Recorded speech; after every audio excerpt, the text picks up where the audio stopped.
হজ ওমরা করার কারণে আল্লাহ রাব্বুল আলামিন তার কলবটা ঠিক অনুরূপ পরিষ্কার করে দেন। সুবহানাল্লাহ বলেন, তার কোনো গুনাহ থাকে না। সুবহানাল্লাহ বলবেন না? 2 নম্বর হচ্ছে, যদি আপনি হজ করেন অথবা উমরা করেন, রাসূলুল্লাহ সাল্লাল্লাহু আলাইহি ওয়াসাল্লাম বলেছেন আপনার দারিদ্রতা আল্লাহ রাব্বুল আলামিন দূর করে দিবেন। আমাদের এই পৃথিবীতে হয়তোবা 2-1 ব্যক্তি থাকতে পারে, এছাড়া সমস্ত মানুষ রিজিকের চিন্তা করে কিনা বলেন?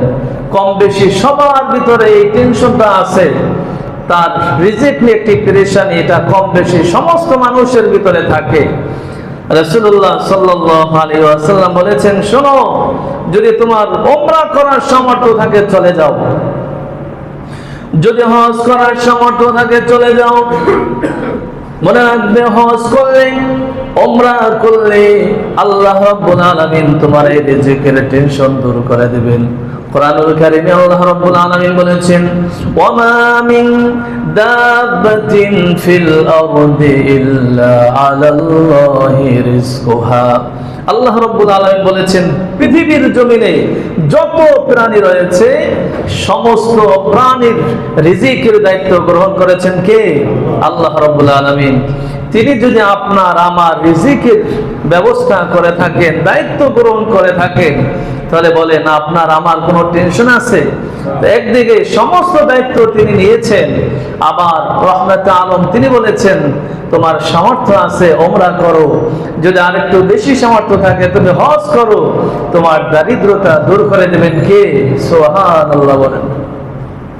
তো ভাইরা আমার, নবীজির কাছে এক ব্যক্তি এসে প্রশ্ন করলেন, ইয়া রাসূলুল্লাহ ওয়া ইয়া হাবিবাল্লাহ, নবীজি আমি জানতে চাই আইয়ুল আমালি আফদালু, ইসলামে কোন আমলটি সবচেয়ে গুরুত্বপূর্ণ, কোন আমলটি সবচেয়ে উত্তম? রাহমাতুল লিল আলামিন জবাব দিলেন, ক্বালা ঈমানু বিল্লাহ, তুমি আল্লাহ রাব্বুল আলামিনের উপর ঈমান গ্রহণ করো। সুবহানাল্লাহ বলেন। তাহলে 1 নম্বর গুরুত্বপূর্ণ বিষয় হচ্ছে ইসলামে আল্লাহ রাব্বুল আলামিনের উপর ঈমান গ্রহণ করা। 2 নম্বর প্রশ্ন করলেন, এরপরে কোনটি?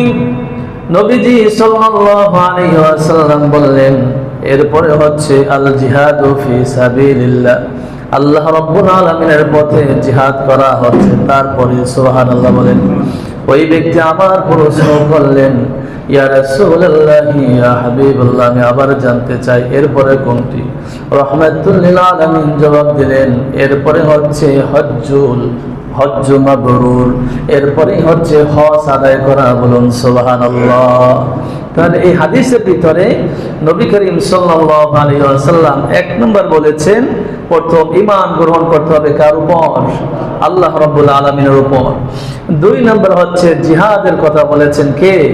রাসূলুল্লাহ সাল্লাল্লাহু আলাইহি ওয়াসাল্লাম। তার মানে হচ্ছে যখন কোন ব্যক্তি তিনি আল্লাহ রাব্বুল আলামিনের ইসলাম কায়েম করার জন্য তিনি যখন এই জিহাদে রওনা হবেন, আল্লাহ রাব্বুল আলামিন ওই বান্দার উপরে ঘোষণা করে দেন, বান্দা তুমি যখন ইসলাম রক্ষা করার জন্য, দ্বীন রক্ষা করার জন্য তুমি যখন জিহাদের ময়দানে রওনা হয়েছো, শোনো, তুমি যদি এই জিহাদে অংশগ্রহণ করার পর যদি তুমি মৃত্যুবরণ করো, আমি আল্লাহ রাব্বুল আলামিন তোমাকে সাথে সাথে জান্নাতের ফয়সালা করে দেব। সুবহানাল্লাহ। আর যদি তুমি মৃত্যুবরণ না করে তুমি যদি গাজী হয়ে যাও, অর্থাৎ জিহাদের ময়দান থেকে তুমি বিজয় লাভ করে তুমি যদি তোমার বাড়িতে পৌঁছে যাও, আল্লাহ রাব্বুল আলামিন তোমার জীবনের সমস্ত গুনাহগুলো মাফ করে দিবেন। সুবহানাল্লাহ। এরপরে নবীজি সাল্লাল্লাহু আলাইহি ওয়াসাল্লাম বলেছেন, আর হজ হচ্ছে অনুরূপ, যেভাবে যখন কোনো ব্যক্তি হজ করার জন্য রওনা হন, আল্লাহ রাব্বুল আলামিন তার জীবনের সমস্ত গুনাহগুলো মাফ করে দেন। সুবহানাল্লাহ বলেন। আম্মা জান হযরত আয়েশা সিদ্দিকা রাদিয়াল্লাহু তাআলা আনহা নবীজির কাছে প্রশ্ন করলেন, ইয়া রাসূলুল্লাহ ইয়া হাবিবাল্লাহ, আমি জানতে চাই ইসলামের সবচেয়ে গুরুত্বপূর্ণ আমল হচ্ছে জিহাদ করা, তাহলে আমরা যারা মহিলারা আছি, যারা নারীরা আছি, আমরা কি এই উত্তম কাজ আমরা কি করব না? নবীজি সাল্লাল্লাহু আলাইহি ওয়াসাল্লাম বললেন, না, তোমাদের জন্য উত্তম কাজ হচ্ছে হজ করা। তোমরা হজ আদায় করবে। তার মানে হচ্ছে তোমরা যদি হজ আদায় করো, আল্লাহ রাব্বুল আলামিন তোমাদের আমলনামায় জিহাদ করার ফজিলত এবং হজ করার ফজিলত আল্লাহ রাব্বুল আলামিন তোমার আমলনামায় দান করে দিবেন। সুবহানাল্লাহ বলেন। আল্লাহ রাব্বুল আলামিন মহিলাদের জন্য কত সুযোগ করে দিয়েছেন ইবাদত করার, আমল করার। অথচ আমাদের দেশে মহিলা, তাদেরকে দেখবেন লক্ষ লক্ষ টাকা তাদের অ্যাকাউন্টে থাকে, এরপরেও তারা হজ করতে যায় না, তারা দান করতে চায় না। আছে না নাই? তো ভাইয়েরা আমার, এ কারণে নারীদেরকে বলছি, যদি আপনার সামর্থ্য থাকে, যদি ওমরা করার মতো যদি আপনার এবিলিটি থাকে, হজ করার মতো যদি আপনার সামর্থ্য থাকে, আপনি বিলম্ব না করে হজ করেন, ওমরা করেন। আল্লাহ রাব্বুল আলামিন আপনার আমলনামায় এত সওয়াব দান করবেন, এমনকি আল্লাহ রাব্বুল আলামিন আপনার সমস্ত গুনাহগুলো মাফ করে দিবেন। সুবহানাল্লাহ বলেন। আম্মা জান আয়েশা সিদ্দিকা রাদিয়াল্লাহু তাআলা আনহা নবীজির কাছে অন্য হাদিসে এসেছে, আবার প্রশ্ন করলেন, ইয়া রাসূলুল্লাহ, আমরা কি জিহাদে অংশগ্রহণ করব না? নবীজি সাল্লাল্লাহু আলাইহি ওয়াসাল্লাম বললেন, হ্যাঁ, তোমরা তো জিহাদে অংশগ্রহণ করবে। সেটা হচ্ছে এমন জিহাদ যে জিহাদের ভিতরে কোনো মারামারি নাই, কোনো ঝগড়া নাই, কোনো রক্তাক্ত নাই। সুবহানাল্লাহ বলেন। তার মানে হচ্ছে তোমাদের জন্য আল্লাহ রাব্বুল আলামিন এমন জিহাদের ব্যবস্থা করে রেখেছেন যে তোমরা হজে চলে যাবে। বলুন সুবহানাল্লাহ। হজে গেলে কি কোনো মারামারি আছে? কোনো ঝগড়া আছে? কোনো রক্তাক্তি আছে? কোনো কিছুই নাই। তার মানে হচ্ছে মহিলাদের জন্য উত্তম হচ্ছে তারা কোথায় যাবে? হজ করতে যাবে, ওমরা করতে যাবে। সুবহানাল্লাহ বলেন। তো ভাইয়েরা আমার, আপনার সামর্থ্য রয়েছে, আপনার সেই ধরনের এবিলিটি রয়েছে, অথচ আপনি হজ করতে যান না, ওমরা করতে যান না। রাসূলুল্লাহ সাল্লাল্লাহু আলাইহি ওয়াসাল্লামের একখানা হাদিস হযরত আলী রাদিয়াল্লাহু তাআলা আনহু বর্ণনা করেন। রাসূলুল্লাহ সাল্লাল্লাহু আলাইহি ওয়াসাল্লাম বলেছেন, যার সামর্থ্য রয়েছে, যার তৌফিক আল্লাহ রাব্বুল আলামিন দিয়েছেন, এরপরেও যদি ওই ব্যক্তি হজ করতে না যায়, ওমরা করতে না যায়, এই অবস্থায় যদি ওই ব্যক্তির মৃত্যুর সময় চলে আসে, রহমত আলম বলেছেন ওই ব্যক্তি হয়তোবা ইহুদি কিংবা খ্রিস্টান হয়ে দুনিয়ার জমিন থেকে বিদায় গ্রহণ করবে। নাউজুবিল্লাহ বলেন। তার কারণ হচ্ছে হজ এটা একটা ফরজ ইবাদত। আল্লাহ রাব্বুল আলামিন আপনাকে তৌফিক দিয়েছেন, আপনি কেন করবেন না? তার মানে হচ্ছে আপনি কেমন জানি অঘোষিতভাবে আপনি অস্বীকার করতেছেন, হজ করার দরকার নাই।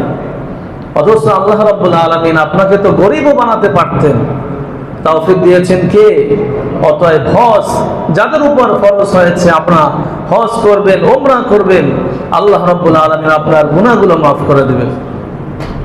তো ভাইরা আমার, হযরতে আবু উমামা রাদিয়াল্লাহু তাআলা আনহু বর্ণনা করেন, রাসূলুল্লাহ সাল্লাল্লাহু আলাইহি ওয়াসাল্লাম বলেছেন, যদি কোনো ব্যক্তি শাসক কর্তৃক যদি এমন বিপদে পড়ে যায়, মনে করেন কোন দেশে এমন একটি অবস্থা হয়েছে যে সেই শাসক হচ্ছে সে অমুসলিম, তিনি ওই রাষ্ট্রের ভিতরে ঘোষণা করে দিয়েছে আমার দেশ থেকে কেউ হজ করতে পারবে না।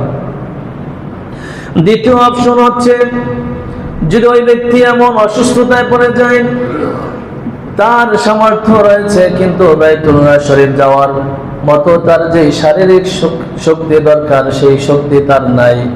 রাসূলুল্লাহ সাল্লাল্লাহু আলাইহি ওয়াসাল্লাম বলেছেন, এই ধরনের বিপদ যদি কারো থেকে থাকে সেটা ভিন্ন কথা, কিন্তু এই ধরনের বিপদ নাই, রাষ্ট্রীয়ভাবে কোনো বিপদ নাই, পারিবারিকভাবে কোনো বিপদ নাই, সামাজিকভাবে কোনো বিপদ নাই, অসুস্থতার কোনো কারণ নাই, এরপরও যদি ওই ব্যক্তি হজ করতে না যায়, দুনিয়ার জমিন থেকে যেদিন বিদায় গ্রহণ করবে, ইহুদি কিংবা খ্রিস্টান হয়ে ওই ব্যক্তি দুনিয়ার জমিন থেকে বিদায় গ্রহণ করবে।